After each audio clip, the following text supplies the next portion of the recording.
Hi children, how are you all? You all are fine. Hope you all are fine and well. Okay, let's begin subject essays and chapter medieval monuments. Okay, so in our last period, we learned about some that temples architecture, Islamic architecture, that style of the temples, and some Islamic architectures, design of that architecture, that all many things we learn. So let's begin that new points. That Sultanate architecture. The Sultan rulers, the Sultan rulers were there. They built mosques, tombs, forts, bawlis, palaces, and cities. They all built by that Sultan rulers. Then you know that some Islamic mosque, forts, the Kawatar Aslam Mosque, Qutub Minar, then the Taghlaqabad Fort. It all built by that Sultan rulers. So, number of monuments built in that Sultanate period. So, mostly they use that stone materials, red stone, limestones, and that white marbles they use to build these all that monuments. Initially, they built on the palaces, on the grounds, then temples belonging to the defeated kings. The defeated kings, their temples and their work they destroyed and built in place of them. They used the materials like that procured from the different materials for building. They bring from anywhere else from the country and from outside the country. Precious stones, limestones, white marbles, as I told you, they used to build that monuments. Gradually they begin building structures. Gradually they begin building structures from specially prepared stone called dressed stone. Special stones they were using, that is dressed stones. Mughal, that architecture is there. Mughal architecture. A large number of monuments, a large number of monuments were built during the Mughal time in India. Architecture, that constructions under the Mughals were the gardens, then some constructions were there done by the Sultanate rulers. Garden is the most important that work of that Sultan period. The Mughals built many beautiful monuments such as forts, palaces, then gates, sarais, mosques, forts, temples, dead cities, and that etc. The use of running water, the use of running water in the gardens, palaces, and other important buildings was a special feature of the Mughals. The use of running water in the garden, palaces, and other important buildings like a fountain front of the garden, front of the building, that is the special features of Mughal architecture. Mosque is there. We'll talk about mosque. In Islam, in Islamic style, the construction of the mosque is a very significant. It is a holy place in Islamic. That construction of mosque is a that significant. A mosque is called masjid in Arabic and literally means a place where the Muslims worship their Allah.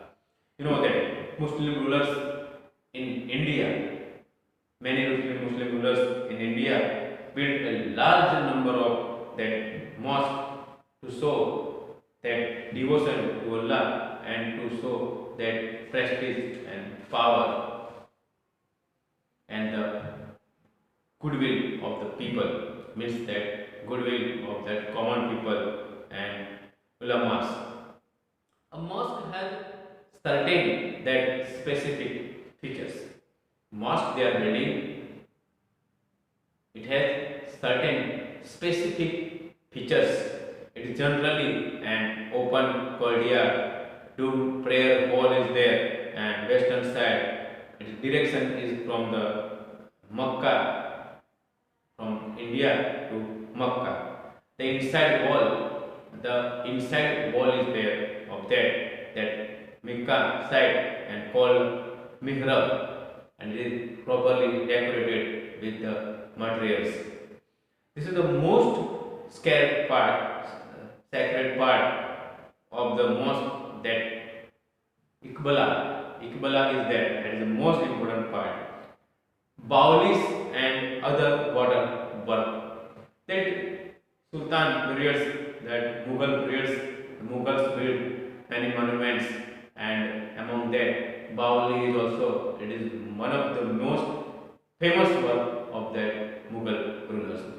Baulis, it is like a tank with the step well. We can say Bauli means, we can say it is a step well. From that we can enter and we can get water. We can enter till the bottom of that Bauli. Steps that have led to the down to water. They were usually built from the stone rubbles and that bricks. Some even had design. Some baulis are designed, curved designs inside, and baulis were built so that everyone had access to water. Baulis were built so that everyone can get water. The structures minimized. The structure of baulis, it is minimized, ever present, and allowed underground resources and reserve, and that to refill. They could be stored some rainwater. They used to store rainwater also, and that the baulis were built by the rulers and the rich peoples. They can be found in the Delhi, Haryana, and Gujarat. The baulis are there. We can see in Delhi, Gujarat, Haryana.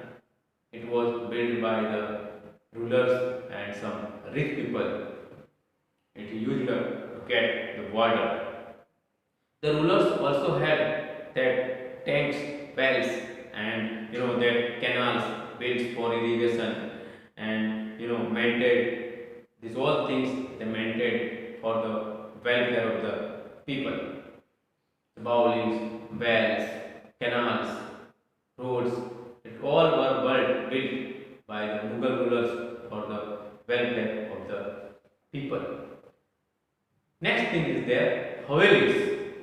Havelis are a particular variety of inward looking that fortified house with a large courtyard. It is a great huge like a palace with many rooms. That Havelis are built by the rulers and rich persons. The courtyard of Havelis, it provides privacy and ventilations in limited area. Ventilation is there in a limited area. They were built by the nobles, officers, then wealthy merchants and citizens in North India and in Pakistan. The whatever materials are used to build the Haveli depend on the regions, in which regions that Haveli is there. So, some houses were commonly built by the Mughal and cities in the beginning in Rajasthan they built. In Rajasthan, Havelis were made of stones, rubbles, and render. When the available stone was poor quality, the stone was getting to build that Haveli, it was poor quality. Then the Havelis was built by rubble and render. Wood was usually then used for doorways. To make the doorways, wood was usually that used. Many of the Havelis, you can see, many of the Havelis in India were inspired and influenced by the Indian Persian and Central Asian that architecture. Many Havelis in India they influence Indian, Persian, and that Central Asian style. Rajasthan, Agra, Lucknow, Delhi, there are many fine Havelis. The Havelis in Rajasthan have become the famous tourist that destination. These Havelis are beautiful, that decorated with different colors, paintings, and carved some images. The gardens are there. Gardens. One of the most important features of that Mughal architecture, that structure of garden. You know that Babur, the king Babur, had fine aesthetic taste, but he did not build monuments in India. He built little monuments in India, but they did not that survive.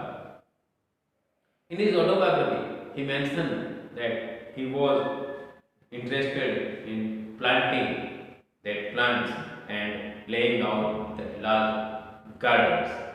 And gardens were placed that within rectangular wall. Gardens were placed within rectangular walls, enclosed were divided into four parts and four quarters by like artificial channels. These are called Chahar Bagh or Chahar Bagh. These are called Chahar Bagh. In Islam, that gardens are there. In Islam religion, that gardens are there that symbolize paradise. In their concept of paradise, there are four rivers of water, milk, honey, and wine. So these notions of four rivers inspired the four parts. These four parts inspired the design of the Char Bagh gardens are done. Akbar, Jahangir, and Shah Jahan built many gardens in their palaces. You know that. Next is that mausoleums and tombs. Turkish and Mughal rulers and their family members and many other nobles they built mausoleums or the tombs that were beautifully built and decorated. They were beautifully built and decorated the gardens, patterns, and floored that building. There is a central wall with a mihrab and western wall is there that Muslim that mausoleums there were usually the structure of that Muslim architecture and located within the huge garden and had elaborate gateways also.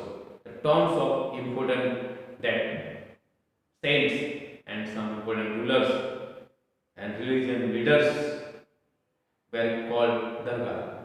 The tombs of important rulers, religious that persons, they are called Dargah. They were usually located in palaces or forts. Sher Shah's tomb at Sasaram in Bihar. Sher Shah's tomb in Sasaram at Bihar is an octagonal shape. Then it is made of red stones and a huge that dome shape. Humayun's tomb. We can talk about the Humayun's tomb is made of red sandstone within inlay work. Two main buildings are there constructed during the Jahangir's period.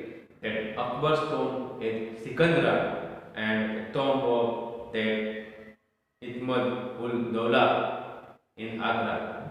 So the tomb of Salim Chishti, the tomb of Salim Chishti, built during the Akbar's dead reign, was also constructed in white marbles. The tomb of Salim Chishti, it was also constructed with the white marbles. fort and cities.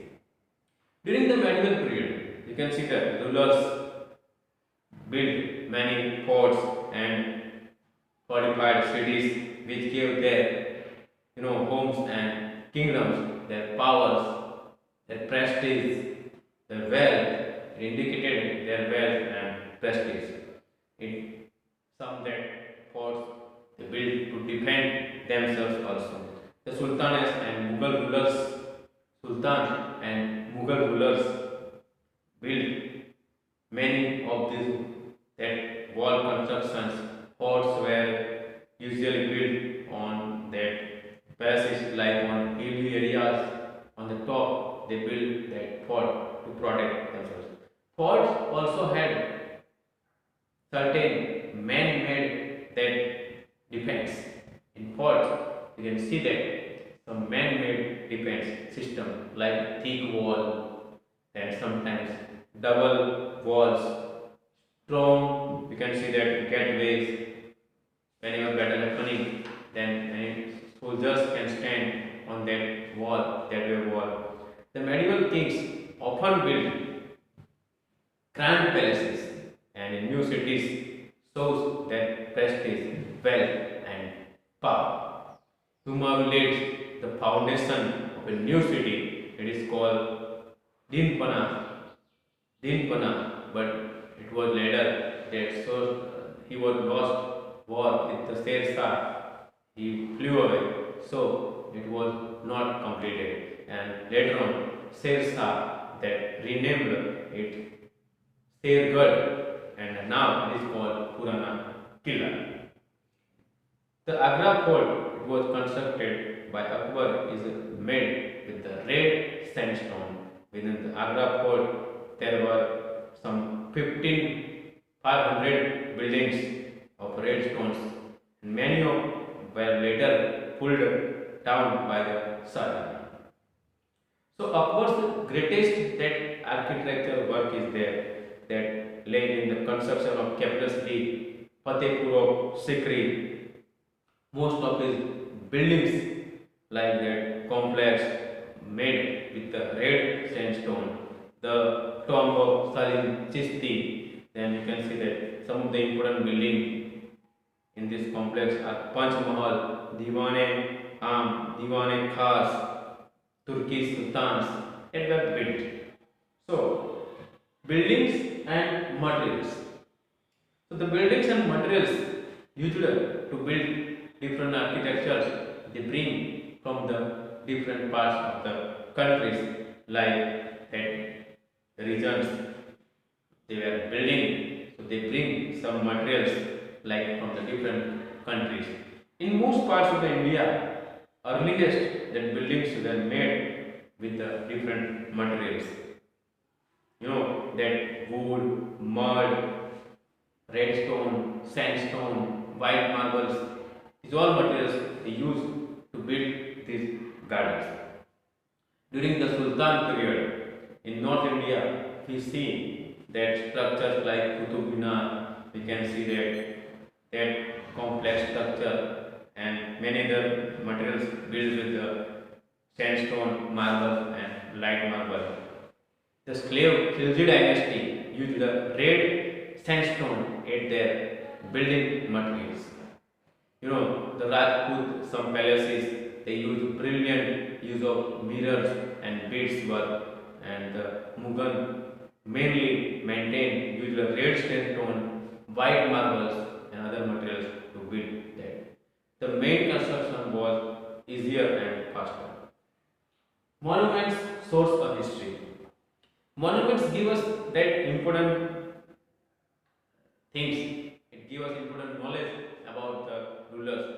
They tell us about the materials used in that and engineering work, architectural style, that builder's name, ruler's name is important, victories, style of architecture, the rulers who built it at the time when it was built, period in which it was built, the stone carving, some paintings are there, wood that work, decoration work, that all are there that within the monument. monuments tell us about that style.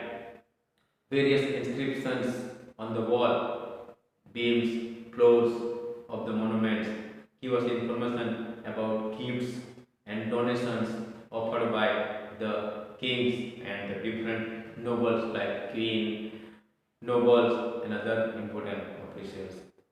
It mentions various success of the king, different events and some records of repair and restorations, then some important work done by the king. At all at time period it mentions and we get knowledge about all things. Regional influences on architecture. The Indo-Islamic schools of architectures influence local, regional, that style. At the same time, we can see that adopted by different their regions features. The elephant that stables at Hampi, elephant stables at Hampi, so blending of Hindu and Islamic architecture. There are some common style in Hindu and Islamic architecture.